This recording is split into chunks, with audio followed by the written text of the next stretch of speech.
Olá galerinha, tudo bem com vocês? Sejam bem-vindos a mais um vídeo. E no vídeo de hoje nós vamos aprender a como desenhar o Simon de INCREDIBOX Sprunki.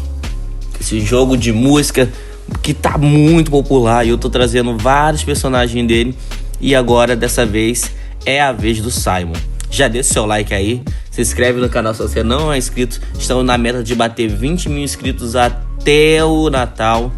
Conta então com a sua ajuda e comenta aí embaixo qual é o seu personagem preferido de INCREDIBOX Sprunki. Sem mais enrolação, pega o lápis, pega a folha e vamos desenhar.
Então é isso, pessoal.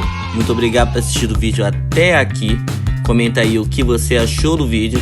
Assista os outros vídeos que estão aparecendo pra você aí no card. Valeu, tchau, fui!